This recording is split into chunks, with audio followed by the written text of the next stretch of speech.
വീട്ടിൽ ദുർഗന്ധം ഉണ്ടാകാറുണ്ടോ? 5 പ്രധാന കാരണങ്ങൾ ഇവയൊക്കെയാണ്. വീട് എപ്പോഴും വൃത്തിയോടെ ഭംഗിയായി ഒരുക്കി ഇടാനാണ് നമുക്കിഷ്ടം. എന്നാൽ ചില സമയങ്ങളിൽ എത്രയൊക്കെ അടിച്ചുവാരി വൃത്തിയാക്കിയാലും വീട്ടിലെ ദുർഗന്ധം അങ്ങനെ തന്നെ നിലനിൽക്കുന്നു. ഇങ്ങനെ സംഭവിക്കുന്നതിന്റെ പ്രധാന കാരണങ്ങൾ എന്തൊക്കെയാണെന്നറിയാം. ആദ്യത്തെ പ്രശ്നം അടുക്കള സിങ്കാകാം. അടുക്കള സിങ്കിൽ പാത്രങ്ങൾ കഴുകാതെ ദീർഘനേരം വെച്ചിരുന്നാൽ ദുർഗന്ധം ഉണ്ടാവാൻ സാധ്യതയുണ്ട്. കൂട്ടിയിട്ടതിന് ശേഷം പിന്നീട് കഴുകി വൃത്തിയാക്കാമെന്ന് കരുതരുത്. ഇത് അണുക്കൾ ഉണ്ടാകാനും പടരാനും കാരണമാകുന്നു. അണുക്കൾ ഉണ്ടാകുമ്പോഴാണ് അത് ദുർഗന്ധമായി മാറുന്നത്. അതിനാൽ തന്നെ അടുക്കള പാത്രങ്ങൾ പെട്ടെന്ന് കഴുകി വൃത്തിയാക്കാൻ ശ്രദ്ധിക്കണം. അതുപോലെ തന്നെ വീടിനുള്ളിൽ കൃത്യമായ വായു സഞ്ചാരമുണ്ടെന്ന് ഉറപ്പുവരുത്തേണ്ടതാണ്.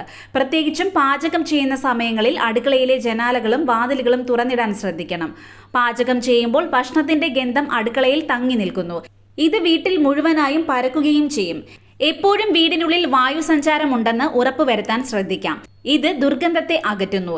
ഈർപ്പമുള്ള വസ്ത്രങ്ങളും ടവലും അതുപോലെ വീടിനുള്ളിൽ സൂക്ഷിക്കരുത്.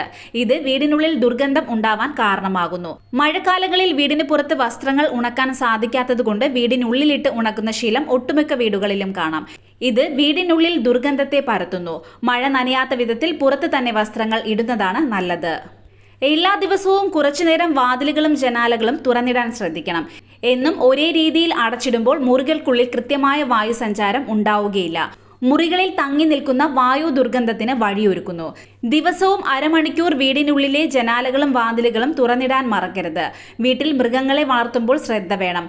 അവ ചിലവഴിക്കുന്ന സ്ഥലങ്ങൾ, ഉപയോഗിക്കുന്ന വസ്തുക്കൾ തുടങ്ങിയവ എപ്പോഴും വൃത്തിയാക്കി സൂക്ഷിക്കാൻ ശ്രദ്ധിക്കണം. വൃത്തിയാക്കാതെ ഇട്ടിരുന്നാൽ വീടിനുള്ളിൽ ദുർഗന്ധം ഉണ്ടാവാൻ കാരണമാകുന്നു.